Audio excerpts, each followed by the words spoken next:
Joining me via Skype from Abuja to talk more on the climate change and the bill is environmental activist Hamzat Lawal. Good morning, Hamzat. Thank you for joining us on TVC Breakfast. Good morning, and thank you for having me. Well, recently you tweeted about your excitement about this push by the Minister of State for the Environment to ensure that this climate change bill is passed. And I am wondering how optimistic you are that this legal framework would address the impact of climate change that we are facing. Well, today we lost over 2% of Nigeria's forest cover. We're currently experiencing desertification and desert encroachment. With the accelerated progress on the Great Green Wall, this bill is very important. We need a legal and regulatory framework to ensure that Nigeria, beyond the Paris Accord, Nigeria is able to not only meet our international obligation, but tackle these 21st century threats that mankind is facing. And Nigeria is a key player in Africa, and I believe that this climate change bill would set Nigeria on the pathway to inspire Africa, but most importantly, to localize action. Because when we talk about tackling climate change, we're also looking at how can we use local knowledge and local content. And climate change is also a security threat. It's now an economic threat. It's a humanitarian threat. It's a health care threat. So again, climate change is encompassing not just environment, but it also affects every sphere of our life. And as a people and as a country, if we don't have a bill that regulates and provide a framework to engage, to rally around key stakeholders, private sector, government, international development partners, civil society, the media, then we would have failed as a people. In fact, the African Development Bank recently said that the impact of the climate change on the African continent could rise to $50 billion each year by 2040, with another decline each year in gross domestic product by 2050.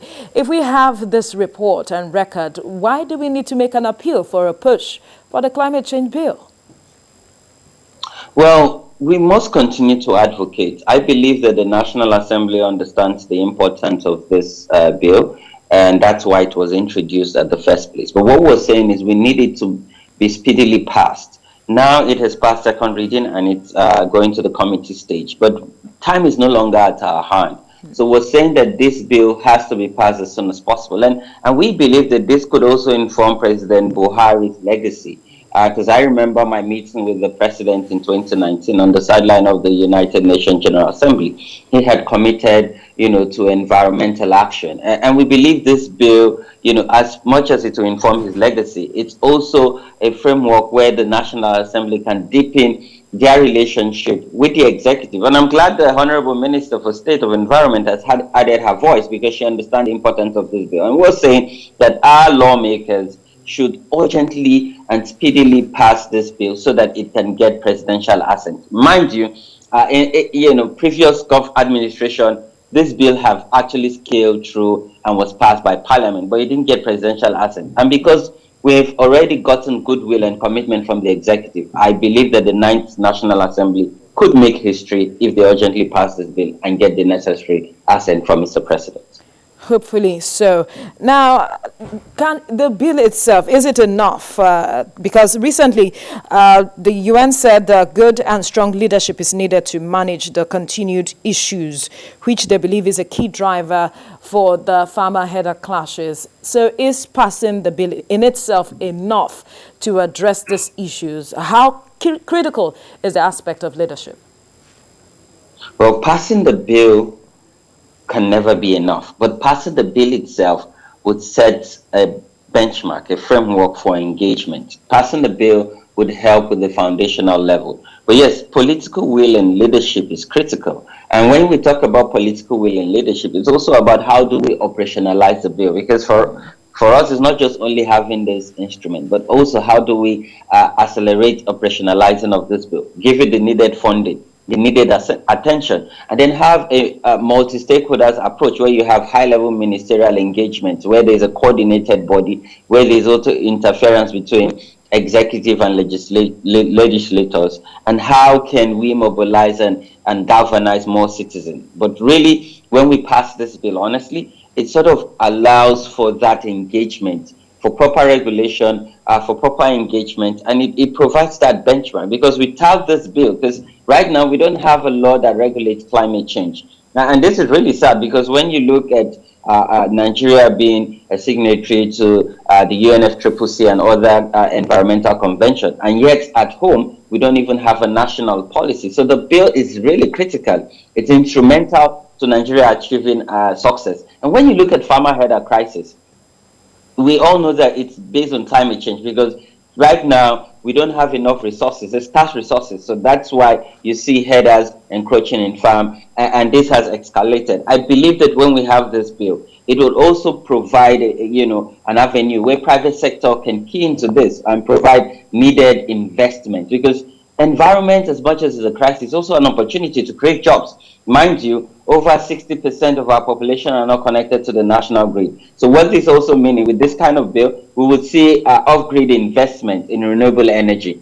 We're going to see, Nigeria accelerating progress in the Great Green Wall. We're going to see a lot of investment where women can tap into this and create a market-based environmental framework in various grassroots communities, while leveraging on local knowledge and local content.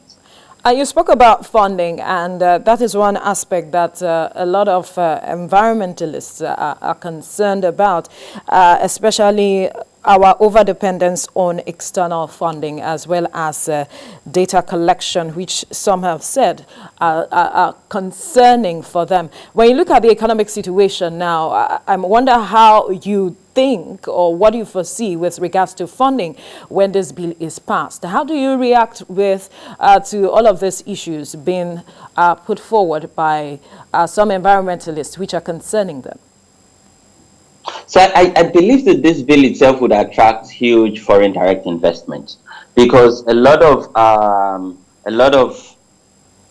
investors want to ensure that they guaranteed investment, and environmental investment is long term. And the world is talking about divestment.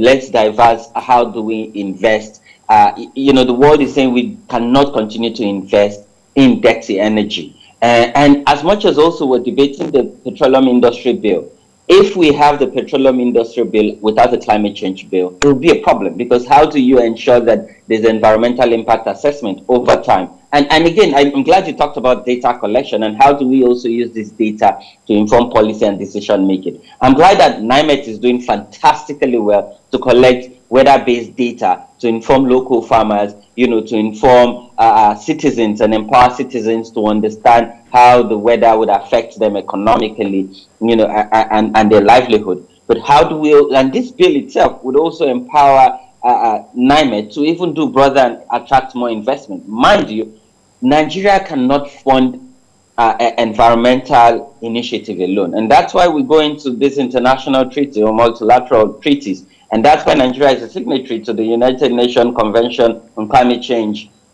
So again, getting this bill shows that Nigeria is ready for environmental business. Getting this bill passed and signed into law also shows that Nigeria is not only taking climate change heads on, but is inspiring Africa. And now with the Continental Free Trade Agreement, it is key to get the climate change bill to provide leadership to other treaties and agreements that Nigeria is a party to. Now, as it is, food security is under serious threat, and the issue is seemingly compounding our agricultural problems. And perhaps there is the need for us to understand the need for us to really have this bill passed. And if it is not passed, what do you foresee happening? I'm optimistic that it's going to pass.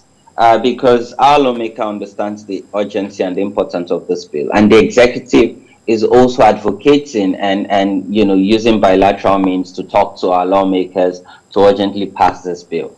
Today, over 50 million Nigerians go to bed with empty stomach. Today we don't have enough investment to even process our raw agricultural products. So again, this bill would help significantly curb food security, where we can get investment from agricultural banks, where we can unlock investment from African Development Bank. I believe that, getting this bill into law would also give government that avenue to empower farmers, but local farmers, small scale farmers, medium and large scale farmers, to have mechanized way of how we can not only use scientific based approach to get our agricultural product, but getting jobs, creating jobs, sustainable jobs, because it's not just about getting jobs created, but sustainable jobs created over time on the agricultural value chain. I believe that getting this bill signed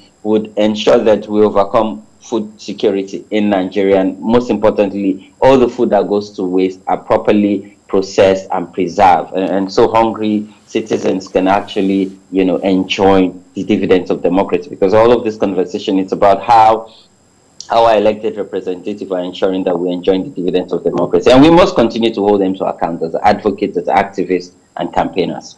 Hamzat, as much as I like your optimism, it will be of much importance if we make people understand the dangers that are ahead of us if we do not do what is needful at this time. And that is why I would ask again, what are the dangers if we do not have this bill signed as quickly as possible, assented to? Today we're fighting insurgency. I'm using this perspective so we understand the dangers we're facing. 10 years ago, when you go to the Lake Chad region, you see a lot of economic activity. You see fishermen, you see people constructing boats, you see women selling products from the river. But today, Lake Chad have depleted over 70%. If we don't have a climate change bill that helps us to revitalize the Lake Chad region, then the insurgents would have a field of unemployed young people that they can recruit to cause mayhem. If you look at our borders, when you travel to Yobe State, for instance, where you have forestation, right now it's all desert. So you can't even see the line between Chad and Nigeria, for instance. When you go to border areas, so again, these are the imminent dangers we're facing, and it's coming closer to home. When you travel to the southern region, where we have our forest cover, it is depleting. When you even look at the weather, 2 weeks ago, people were tweeting that they cannot withstand the heat.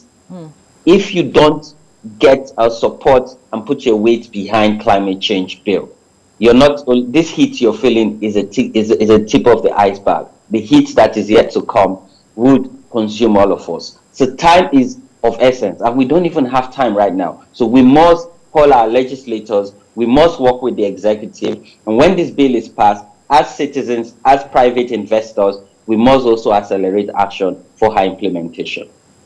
Now, one last question before we let you go is the aspect of green recovery from COVID-19. How urgently, which is what a majority of countries are looking at as we speak, how urgently do we need to address this? And would this bill also be addressing that? Yes, this bill put Nigeria on the pathway to green recovery and green growth. Again, the world is talking about divestment.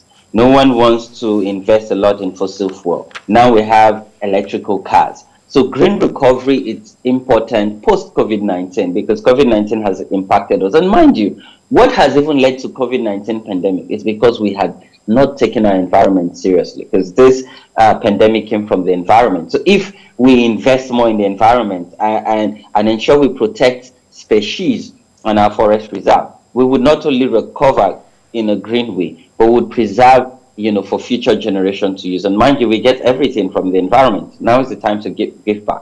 And in giving back, would ensure that we grow green.